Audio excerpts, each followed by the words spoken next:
Good evening. My name's Andrew. Thanks for joining me. Tonight, I'll be reading Sherlock Holmes, The Adventure of the Greek Interpreter. This story follows the intriguing mystery of a Greek interpreter that undergoes a sudden and menacing kidnapping. It is also Conan Doyle's first introduction of Sherlock's brother, Mycroft, to the series.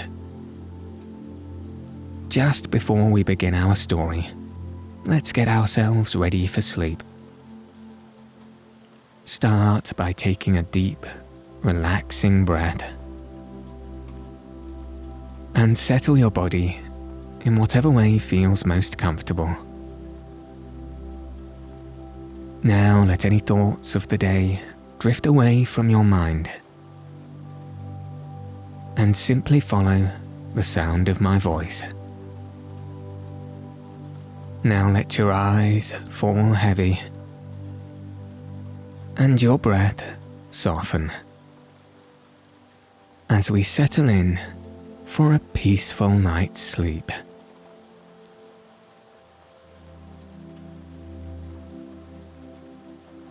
The Greek Interpreter, Part 1. During my long and intimate acquaintance with Mr. Sherlock Holmes, I had never heard him refer to his relations, and hardly ever to his own early life. This reticence upon his part had increased the somewhat inhuman effect which he produced upon me, until sometimes I found myself regarding him as an isolated phenomenon, a brain without a heart, as deficient in human sympathy as he was preeminent in intelligence. His aversion to women and his disinclination to form new friendships were both typical of his unemotional character, but not more so than his complete suppression of every reference to his own people. I had come to believe that he was an orphan with no relatives living. But one day, to my very great surprise, he began to talk to me about his brother.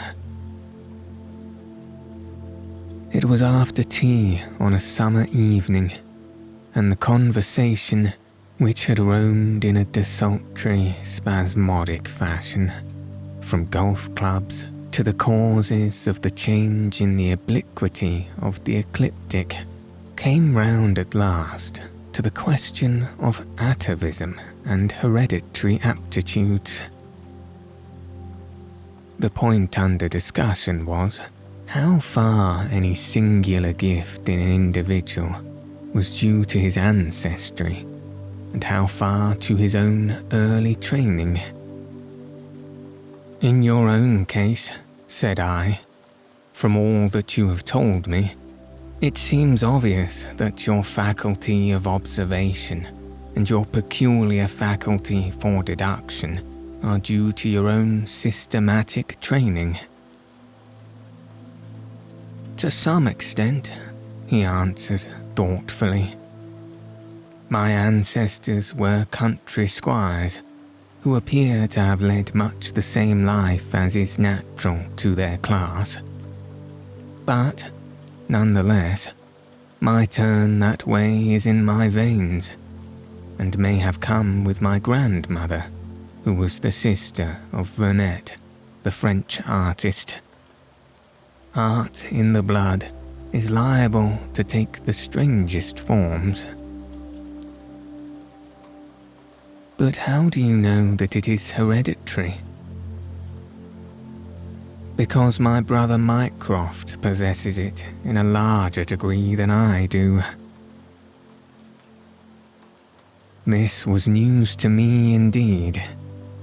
If there were another man with such singular powers in England, how was it that neither police nor public had heard of him?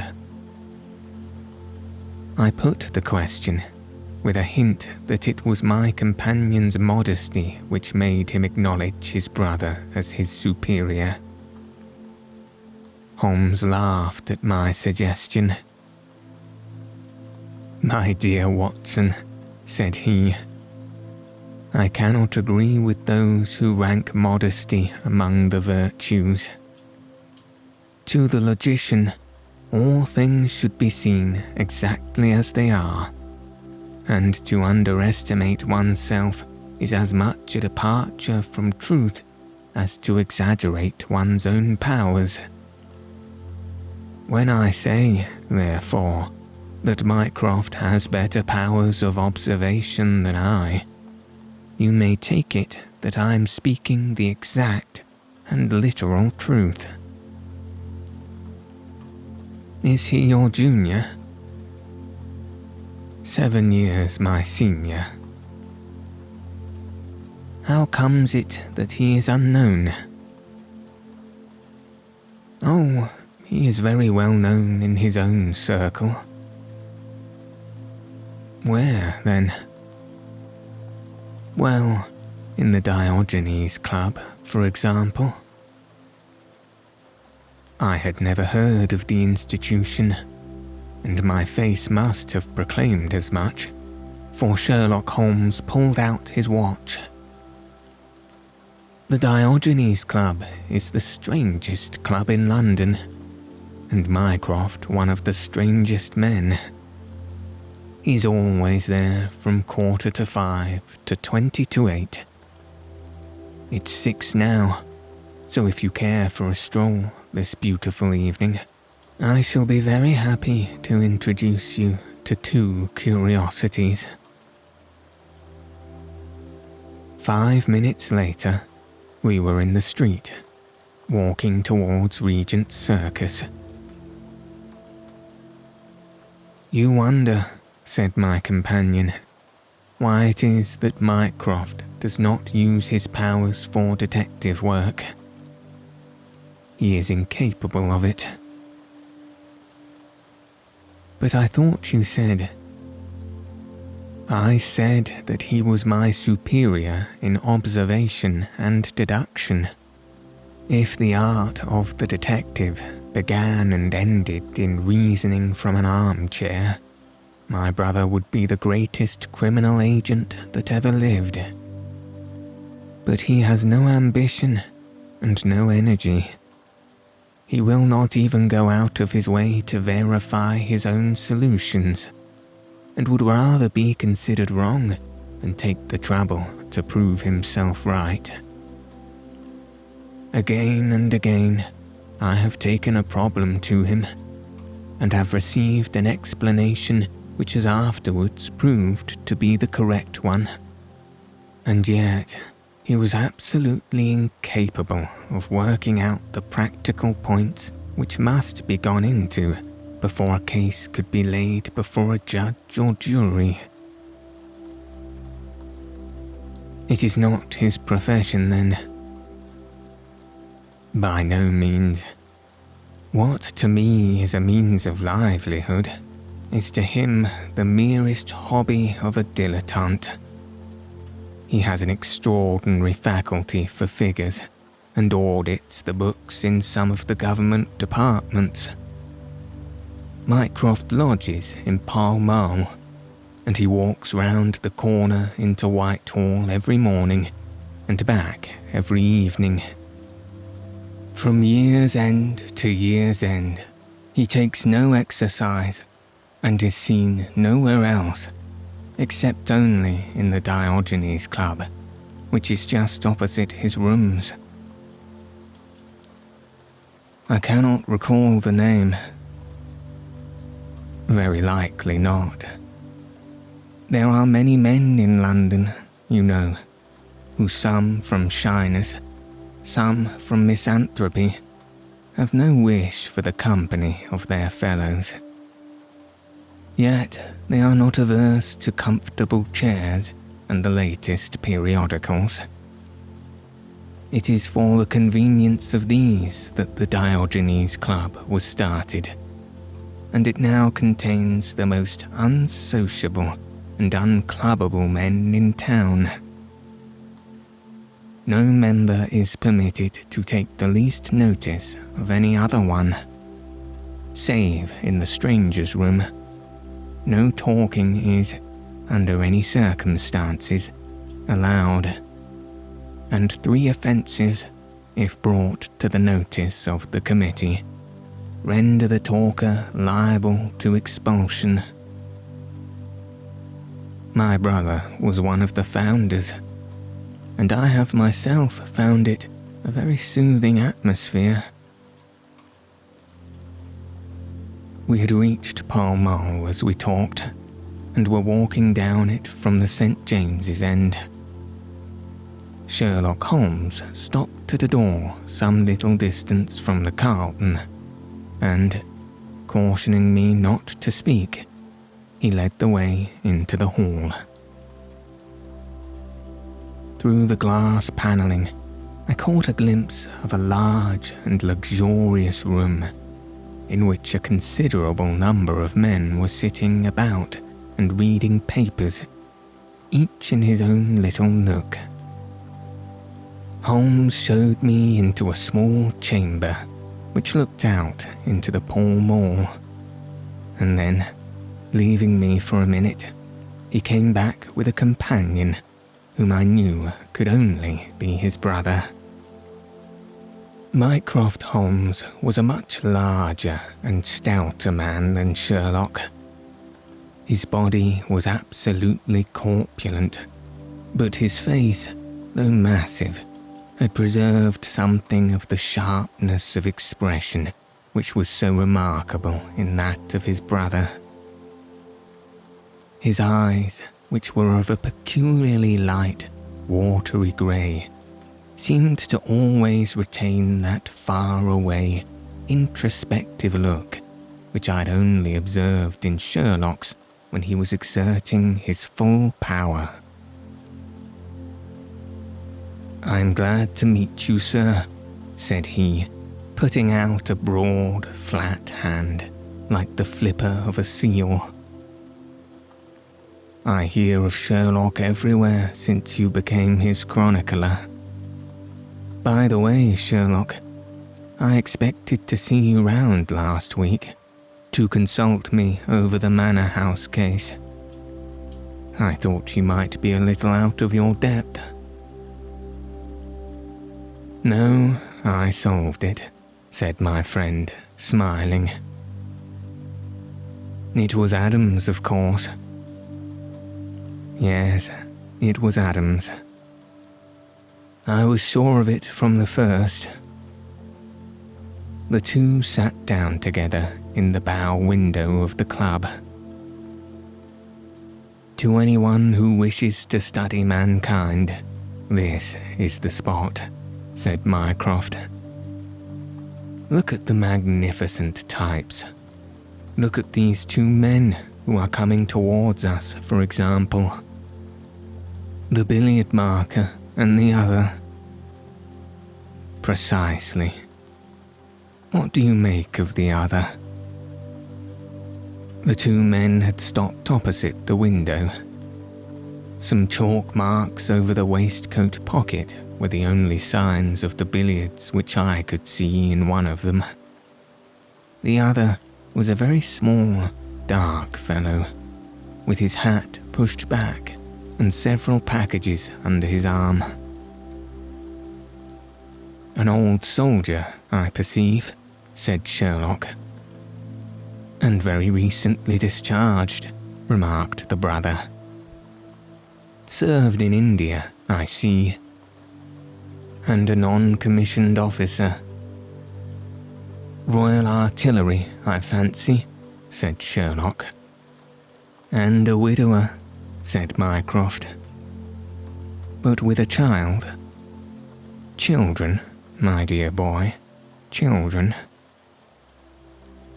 "Come," said I, laughing. "This is a little too much." "Surely," answered Holmes, "it is not hard to say that a man with that bearing, expression of authority, and sun-baked skin, is a soldier, is more than a private, and is not long from India. That he has not left the service long is shown by his still wearing his ammunition boots, as they are called, observed Mycroft. He had not the cavalry stride, yet he wore his hat on one side, as is shown by the lighter skin of that side of his brow. His weight is against his being a sapper. He is in the artillery. Then, of course, his complete mourning shows that he has lost someone very dear. The fact that he is doing his own shopping looks as though it were his wife. He has been buying things for children, you perceive. There is a rattle, which shows that one of them is very young. The wife probably died in childbed. The fact that he has a picture book under his arm shows that there is another child to be thought of. I began to understand what my friend meant when he said that his brother possessed even keener faculties than he did himself. He glanced across at me and smiled. Mycroft took snuff from a tortoise-shell box and brushed away the wandering grains from his coat front with a large red silk handkerchief. "By the way, Sherlock," said he, "I have had something quite after your own heart, a most singular problem, submitted to my judgment. I really had not the energy to follow it up, save in a very incomplete fashion, but it gave me a basis for some pleasing speculation. If you would care to hear the facts." "My dear Mycroft, I should be delighted." The brother scribbled a note upon a leaf of his pocket-book, and, ringing the bell, he handed it to the waiter. "I have to ask Mr. Melas to step across," said he. "He lodges on the floor above me, and I have some slight acquaintance with him, which led him to come to me in his perplexity. Mr. Melas is a Greek by extraction, as I understand, and he is a remarkable linguist. He earns his living partly as an interpreter in the law courts, and partly by acting as a guide to any wealthy foreigner who may visit the Northumberland Avenue hotels. I think I will leave him to tell his very remarkable experience in his own fashion." A few minutes later, we were joined by a short, stout man, whose olive face and charcoal black hair proclaimed his southern origin, though his speech was that of an educated Englishman. He shook hands eagerly with Sherlock Holmes, and his dark eyes sparkled with pleasure when he understood that the specialist was anxious to hear his story. "I do not believe that the police credit me. On my word, I do not," said he in a wailing voice. "Just because they have never heard of it before, they think that such a thing cannot be. But I know that I shall never be easy in my mind until I know what has become of my poor man with the sticking plaster upon his face." "I am all attention," said Sherlock Holmes. "This is Wednesday evening," said Mr. Melas. "Well then, it was Monday night, only 2 days ago, you understand, that all this happened. I am an interpreter, as perhaps my neighbour here has told you. I interpret all languages, or nearly all. But as I am Greek by birth, and with a Grecian name, it is with that particular tongue that I am principally associated. For many years I have been the chief Greek interpreter in London, and my name is very well known in the hotels. It happens not unfrequently that I am sent for at a strange hour by a foreigner who gets into difficulties, or by travellers who arrive late and wish my services. I was not surprised, therefore, on Monday night when a Mr. Latimer, a very fashionably dressed young man, came up to my rooms and asked me to accompany him in a cab which was waiting at the door. A Greek friend had come to see him upon business, he said, and as he could speak nothing but his own tongue, the services of an interpreter were indispensable. He gave me to understand that his house was some little distance off, in Kensington, and he seemed to be in a great hurry, bustling me rapidly into the cab when we had descended to the street. I say into the cab, but I soon became doubtful as to whether it was not a carriage into which I found myself. It was certainly more roomy than the ordinary four-wheeled disgrace to London, and the fittings, though frayed, were of rich quality. Mr. Latimer seated himself opposite to me, and we started off through Charing Cross and up the Shaftesbury Avenue. We had come out upon Oxford Street, and I had ventured some remark as to this being a roundabout way to Kensington, when my words were arrested by the extraordinary conduct of my companion. He began by drawing a most formidable-looking bludgeon loaded with lead from his pocket, and switching it backwards and forwards several times as if to test its weight and strength. Then he placed it without a word upon the seat beside him. Having done this, he drew up the windows on each side, and I found to my astonishment that they were covered with paper so as to prevent my seeing through them. "I'm sorry to cut off your view, Mr. Melas," said he. "The fact is that I have no intention that you should see what the place is to which we are driving. It might possibly be inconvenient to me if you could find your way there again." As you can imagine, I was utterly taken aback by such an address.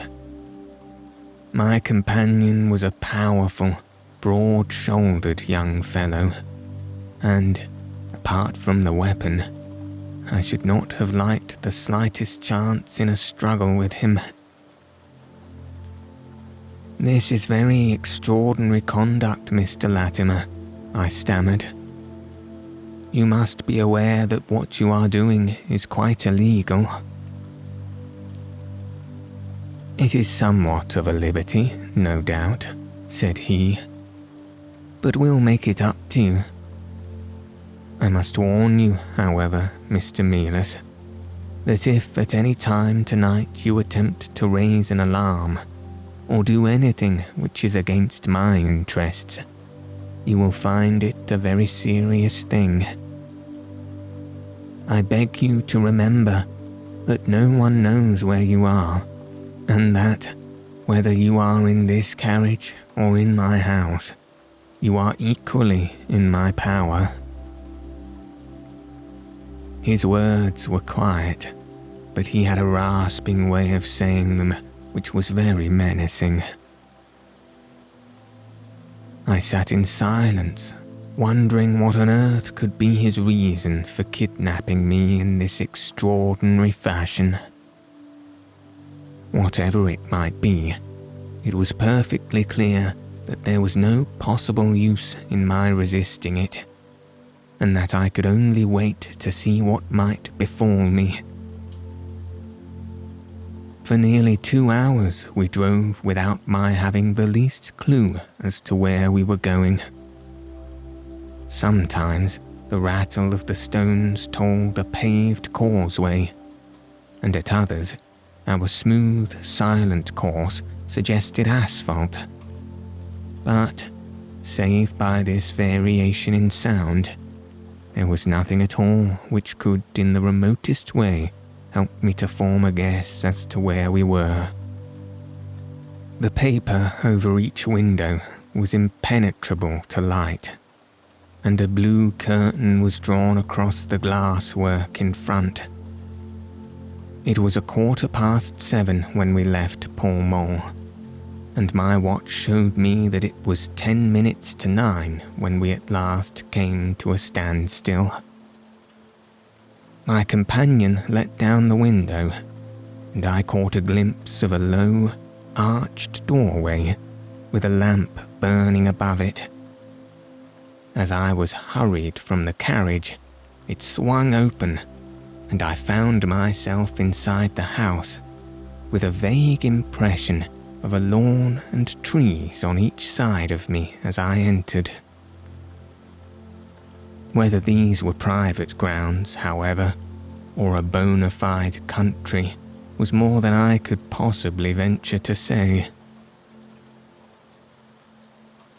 There was a coloured gas lamp inside which turned so low that I could see little, save the hall was of some size and hung with pictures. In the dim light, I could make out that the person who had opened the door was a small, mean-looking, middle-aged man with round shoulders. As he turned towards us, the glint of the light showed me that he was wearing glasses. "Is this Mr. Melas, Harold?" said he. "Yes." "Well done, well done. No ill will, Mr. Melas, I hope, but we could not get on without you. If you deal fair with us, you'll not regret it. But if you try any tricks, God help you." He spoke in a nervous, jerky fashion, and with little giggling laughs in between.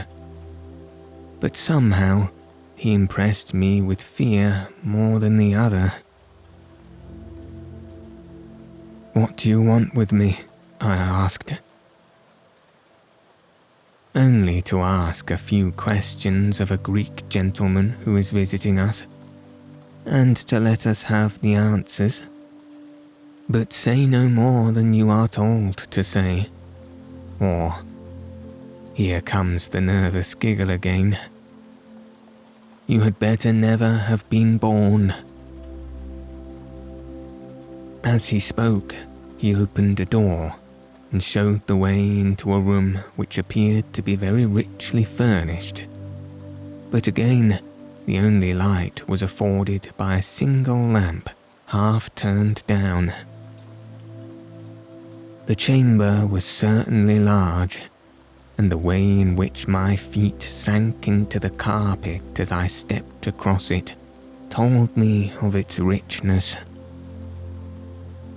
I caught glimpses of velvet chairs, a high white marble mantelpiece, and what seemed to be a suit of Japanese armour at one side of it. There was a chair just under the lamp, and the elderly man motioned that I should sit in it.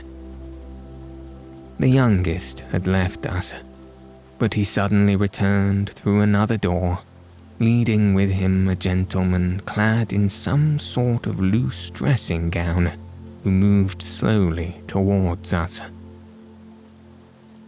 As he came into the circle of dim light, which enables me to see him more clearly, I was thrilled with horror at his appearance. He was deadly pale and terribly emaciated, with the protruding, brilliant eyes of a man whose spirit was greater than his strength.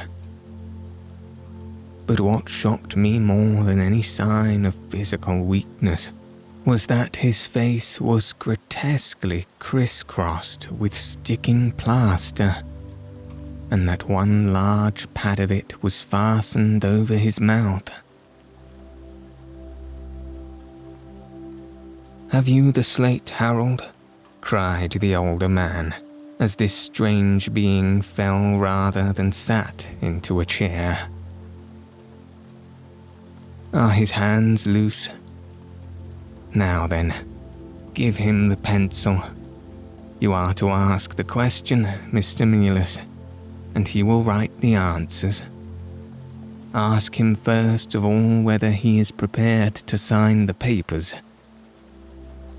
The man's eyes flashed fire. "Never," he wrote in Greek upon the slate. "On no condition?" I asked at the bidding of our tyrant. "Only if I see her married in my presence by a Greek priest whom I know." The man giggled in his venomous way. "You know what awaits you then?" "I care nothing for myself. These are samples of the questions and answers which made up our strange, half-spoken, half-written conversation. Again and again, I had to ask him whether he would give in and sign the documents. Again and again, I had the same indignant reply. But soon a happy thought came to me. I took to adding on little sentences of my own to each question. Innocent ones at first, to test whether either of our companions knew anything of the matter. And then, as I found that they showed no sign, I played a more dangerous game. Our conversation ran something like this. "You can do no good by this obstinacy. Who are you?" "I care not. I am a stranger in London." "Your fate will be upon your own head. How long have you been here?" "Let it be so. 3 weeks." "The property can never be yours. What ails you?" "It shall not go to the villains. They are starving me." "You shall go free if you sign. What house is this?" "I will never sign. I do not know." "You are not doing her any service. What is her name?" "Let me hear her say so." "Cratides." "You shall see her if you sign. Where are you from?" "Then I shall never see her." "Athens." Another 5 minutes, Mr. Holmes, and I should have wormed out the whole truth of the story under their very noses. My very next question might have cleared the matter up. But at that instant, the door opened and a woman stepped into the room. I could not see her clearly enough to know more than she was tall and graceful, with black hair and clad in some sort of loose white gown. "Harold," said she, speaking English with a broken accent, "I could not stay away longer. It is so lonely up there with only... Oh my God, it is Paul." These last words were in Greek, and at the same instant, the man with a convulsive effort tore the plaster from his lips, and screaming out, "Sophie, Sophie," rushed into the woman's arms. Their embrace was but for an instant, however, for the younger man seized the woman and pushed her out of the room, while the elder easily overpowered his emaciated victim and dragged him away through the other door. For a moment, I was left alone in the room, and I sprang to my feet with some vague idea that I might get some clue as to what this house was in which I found myself. Fortunately, however, I took no steps, for looking up, I saw that the older man was standing in the doorway with his eyes fixed upon me. "That will do, Mr. Melas," said he. "You perceive that we have taken you into our confidence over some very private business. We should not have troubled you, only that our friend who speaks Greek and who has begun these negotiations has been forced to return to the East. It was quite necessary for us to find someone to take his place, and we were fortunate in hearing of your powers." I bowed. "There are 5 sovereigns here," said he, walking up to me, "which will, I hope, be a sufficient fee. But remember," he added, tapping me lightly on the chest and giggling, "if you speak to a human soul about this, one human soul, mind, well, may God have mercy upon your soul." I cannot tell you the loathing and horror with which this insignificant-looking man inspired me. I could see him better now, as the lamplight shone upon him.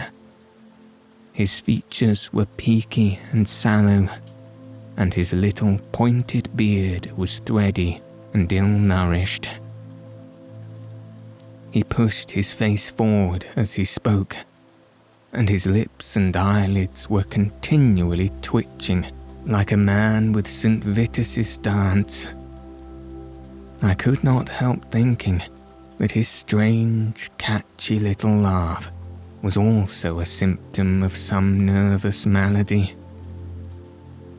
The terror of his face lay in his eyes, however, steel grey and glistening cold with a malignant, inexorable cruelty in their depths. "We shall know if you speak of this," he said. "We have our own means of information. Now you will find the carriage waiting, and my friend will see you on your way." I was hurried through the hall and into the vehicle, again obtaining that momentary glimpse of trees and a garden. Mr. Latimer followed close at my heels and took his place opposite to me without a word. In silence, we again drove for an interminable distance with the windows raised, until at last, just after midnight, the carriage pulled up. "You will get down here, Mr. Melas," said my companion. "I am sorry to leave you so far from your house, but there is no alternative. Any attempt upon your part to follow the carriage can only end in injury to yourself." He opened the door as he spoke, and I had hardly time to spring out when the coachman latched the horse and the carriage rattled away. I looked around me in astonishment. I was on some sort of heathy common, mottled over with dark clumps of furze bushes. Far away stretched a line of houses, with a light here and there in the upper windows. On the other side, I saw the red signal lamps of a railway. The carriage which had brought me was already out of sight. I stood gazing round and wondering where on earth I might be, when I saw someone coming towards me in the darkness. As he came up to me, I made out that he was a railway porter. "Can you tell me what place this is?" I asked. "Wandsworth Common," said he. "Can I get a train into town?" "If you walk on a mile or so to Clapham Junction," said he, "you'll just be in time for the last to Victoria." So that was the end of my adventure, Mr. Holmes. I do not know where I was, nor whom I spoke with, nor anything save what I have told you. But I know that there is foul play going on, and I want to help that unhappy man if I can. I told the whole story to Mr. Mycroft Holmes next morning, and subsequently to the police.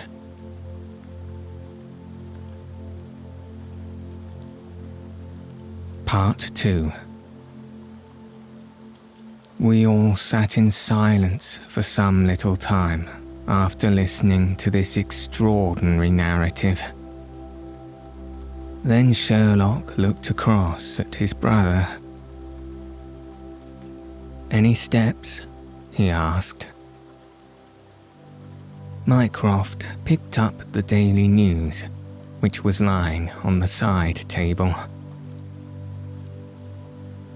"Anybody supplying any information to the whereabouts of a Greek gentleman named Paul Cratides from Athens, who is unable to speak English, will be rewarded.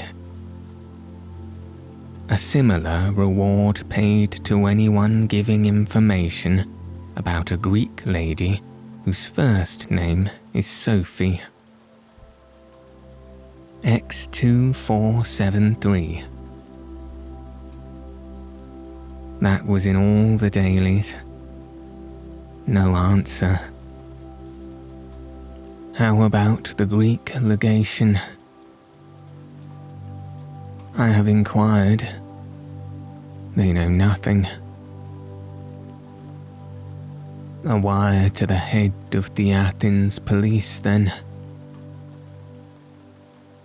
Sherlock has all the energy of the family, said Mycroft, turning to me. Well, you take the case up by all means, and let me know if you do any good. Certainly, answered my friend, rising from his chair. I'll let you know, and Mr. Melas also.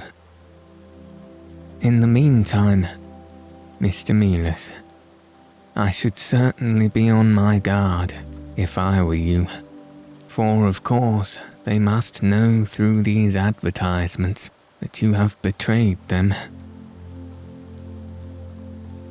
As we walked home together, Holmes stopped at a telegram office and sent off several wires.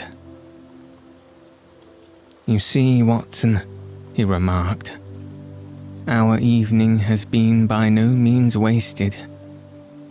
Some of my most interesting cases have come to me in this way through Mycroft. The problem which we have just listened to, although it can admit of but one explanation, has still some distinguishing features. You have hopes of solving it?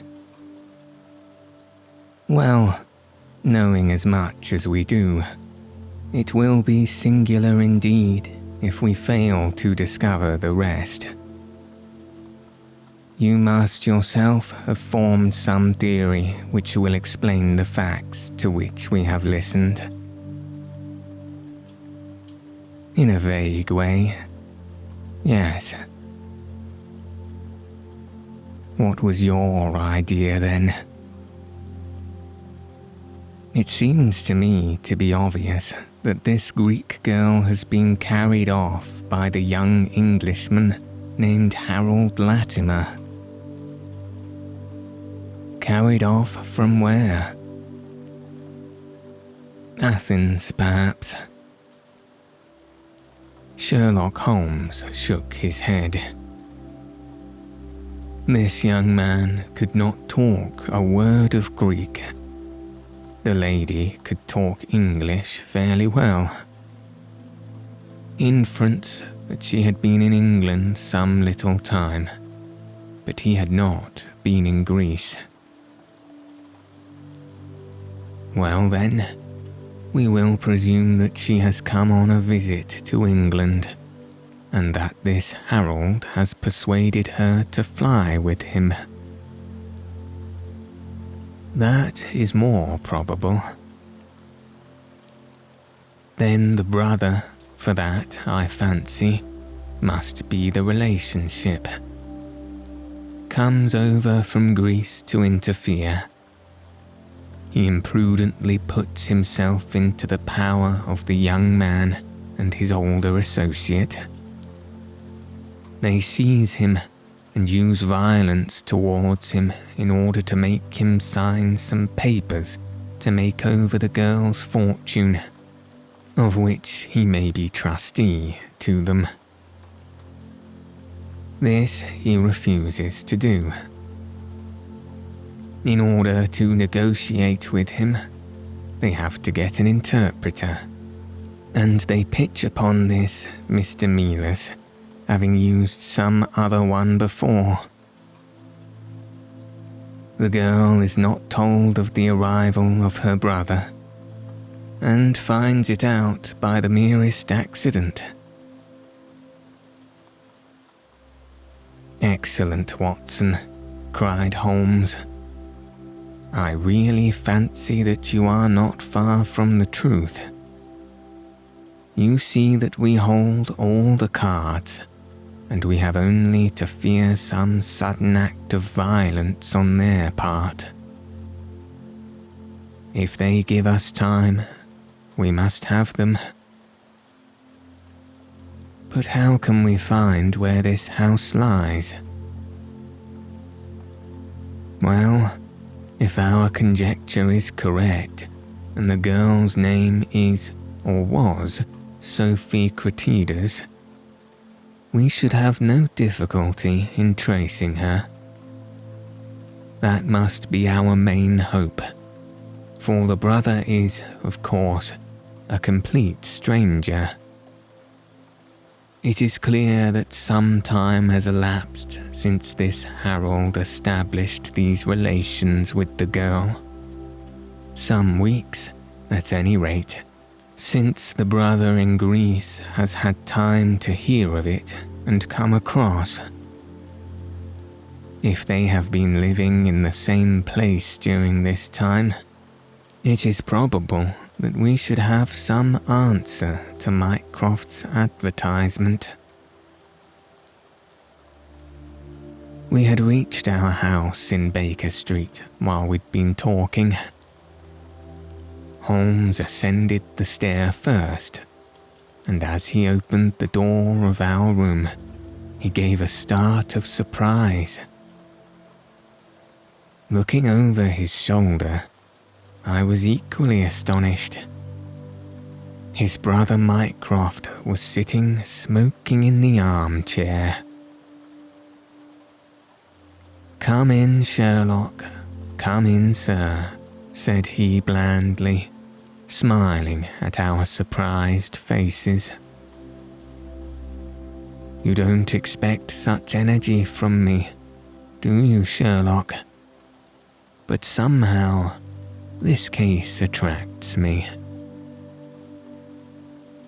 "How did you get here?" "I passed you in a hansom." "There has been some new development?" "I had an answer to my advertisement." "Ah." "Yes. It came within a few minutes of your leaving, And to what effect? Mycroft Holmes took out a sheet of paper. "Here it is," said he, "written with a J pen on royal cream paper by a middle-aged man with a weak constitution. Sit," he says. "In answer to your advertisement of today's date, I beg to inform you that I know the young lady in question very well. If you should care to call upon me, I could give you some particulars as to her painful history. She is living at present at the Myrtles, Beckenham. Yours faithfully, J. Davenport." "He writes from Lower Brixton," said Mycroft Holmes. "Do you not think that we might drive to him now, Sherlock, and learn these particulars?"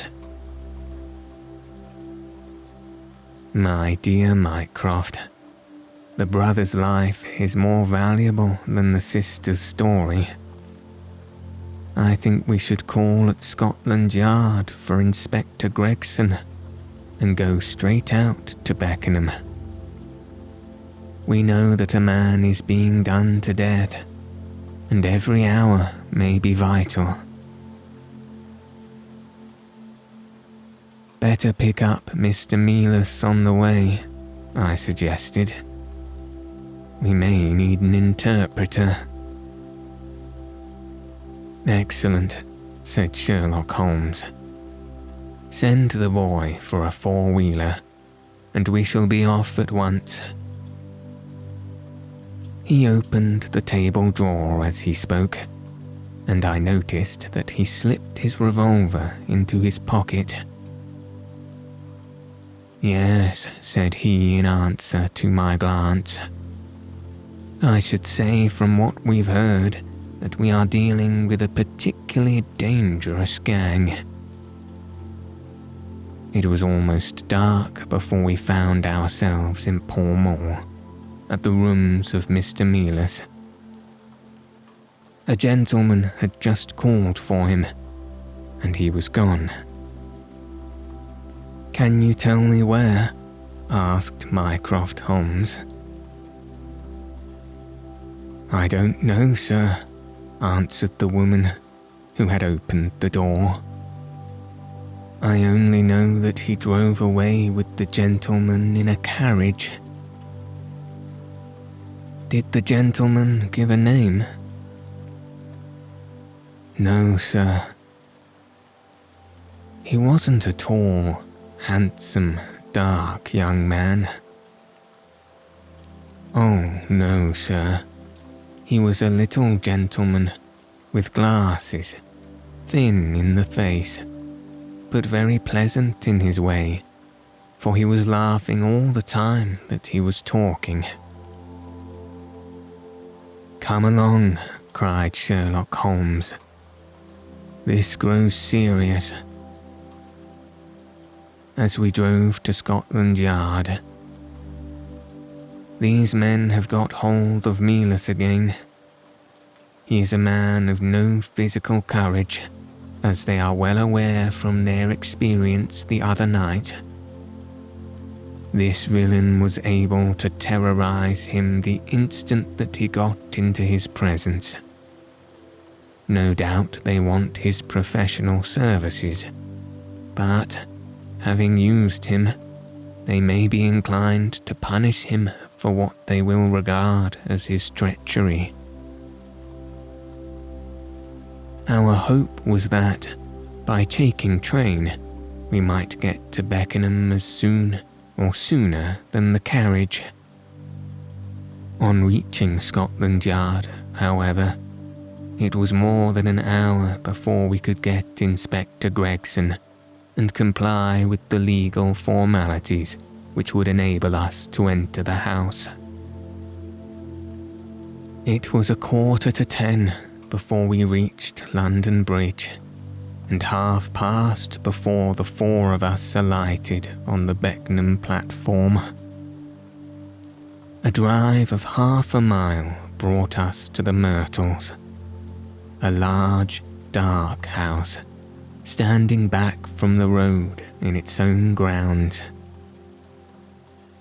Here we dismissed our cab and made our way up the drive together. "The windows are all dark," remarked the inspector. "The house seems deserted." "Our birds are flown and the nest empty," said Holmes. "Why do you say so?" "A carriage heavily loaded with luggage has passed out during the last hour." The inspector laughed. "I saw the wheel tracks in the light of the gate lamp. But where does the luggage come in?" "You may have observed the same wheel tracks going the other way, but the outward-bound ones were very much deeper, so much so that we can say for a certainty that there was a very considerable weight on the carriage." "You are a trifle beyond me there," said the inspector, shrugging his shoulders. "It will not be an easy door to force, but we will try if we cannot make someone hear us." He hammered loudly at the knocker and pulled at the bell, but without any success. Holmes had slipped away, but he came back in a few minutes. "I have a window open," said he. "It is a mercy that you are on the side of the force and not against it, Mr. Holmes," remarked the inspector, as he noted the clever way in which my friend had forced back the catch. "Well, I think that under the circumstances, we may enter without an invitation." One after the other, we made our way into a large apartment, which was evidently that in which Mr. Melas had found himself. The inspector had lit his lantern, and by its light we could see the two doors, the curtain, the lamp, and the suit of Japanese mail, as he had described to them. On the table lay 2 glasses, an empty brandy bottle, and the remains of a meal. "What is that?" said Holmes suddenly. We all stood still and listened. A low moaning sound was coming from somewhere over their heads. Holmes rushed to the door and out into the hall. The dismal noise came from upstairs.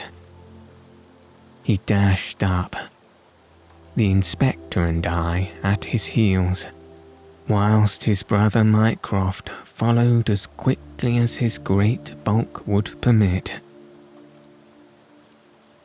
3 doors faced up upon the second floor, and it was from the central of these that the sinister sound were issuing, sinking something into a dull mumble and rising again into a shrill whine.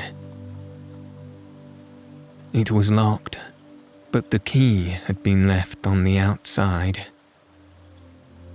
Holmes flung open the door and rushed in, but he was out again in an instant, with his hand to his throat.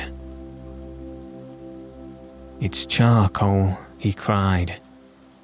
"Give it time, it will clear." Peering in, we could see that the only light in the room came from a dull blue flame which flickered from a small brass tripod in the centre.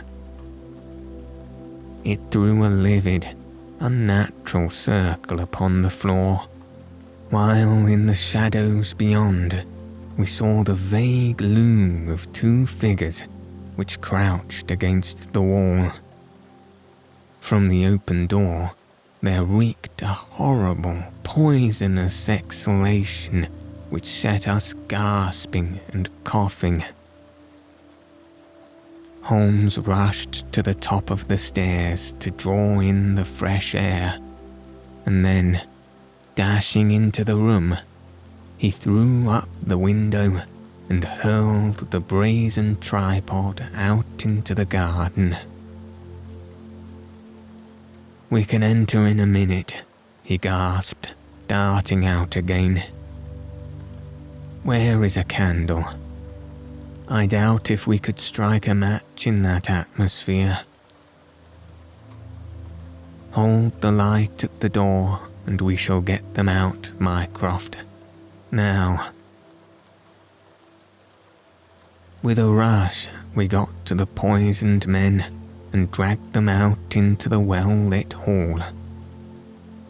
Both of them were blue-lipped and insensible, with swollen, congested faces and protruding eyes.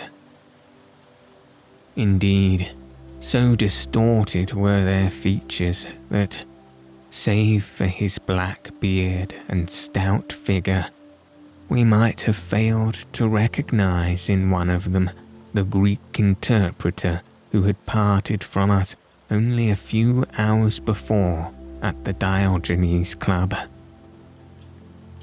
His hands and feet were securely strapped together, and he bore over one eye the marks of a violent blow. The other, who was secured in a similar fashion, was a tall man in the last stage of emaciation, with several strips of sticking plaster arranged in a grotesque pattern over his face. He had ceased to moan as we laid him down, and a glance showed me that for him at least our aid had come too late. Mr. Melas, however, still lived, and in less than an hour, with the aid of ammonia and brandy, I had the satisfaction of seeing him open his eyes, and of knowing that my hand had drawn him back from that dark valley in which all paths meet. It was a simple story which he had to tell, and one which did not confirm our own deductions. His visitor, on entering his rooms, had drawn a life-preserver from his sleeve, and had so impressed him with the fear of instant and inevitable death that he had kidnapped him for the second time. Indeed, it was almost mesmeric, the effect which this giggling ruffian had produced upon the unfortunate linguist, for he could not speak of him save with trembling hands and a blanched cheek.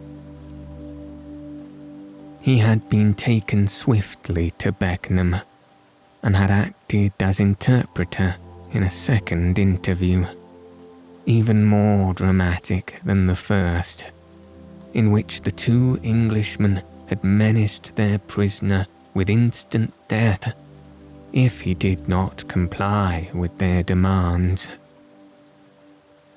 Finally, finding him proof against every threat, they had hurled him back into his prison, and after reproaching Melas with his treachery, which appeared from the newspaper advertisement, they had stunned him with a blow from a stick, and he remembered nothing more until he found us bending over him. And this was the singular case of the Grecian interpreter, the explanation of which is still involved in some mystery. We were able to find out by communicating with the gentleman who had answered the advertisement that the unfortunate young lady came of a wealthy Grecian family, and that she had been on a visit to some friends in England. While there, she had met a young man named Harold Latimer, who had acquired an ascendancy over her and had eventually persuaded her to fly with him. Her friends, shocked at the event, had contented themselves with informing her brother at Athens, and had then washed their hands of the matter. The brother, on his arrival in England, had imprudently placed himself in the power of Latimer and of his associate, whose name was Wilson Kemp, a man of the foulest antecedents. These two, finding that through his ignorance of the language he was helpless in their hands, had kept him a prisoner, and had endeavoured by cruelty and starvation to make him sign away his own and his sister's property. They had kept him in the house without the girl's knowledge, and the plaster over his face had been for the purpose of making his recognition difficult in case she should ever catch a glimpse of him. Her feminine perception, however, had instantly seen through the disguise when, on the occasion of the interpreter's visit, she had seen him for the first time. The poor girl, however, was herself a prisoner, for there was no one about the house except the man who acted as a coachman, and his wife, both of whom were tools of the conspirators.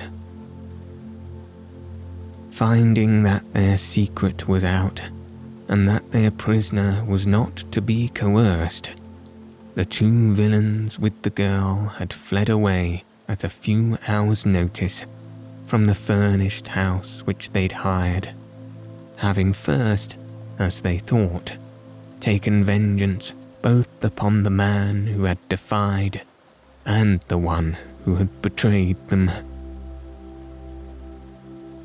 Months afterwards, a curious newspaper cutting reached us from Budapest. It told us how two Englishmen who had been travelling with a woman had met a tragic end. They had each been stabbed, it seems, and the Hungarian police were of the opinion that they had quarrelled and had inflicted mortal injuries upon each other. Holmes, however, is, I fancy, of a different way of thinking, and holds to this day that if one could find the Grecian girl, one might learn how the wrongs of herself and her brother came to be avenged. The end.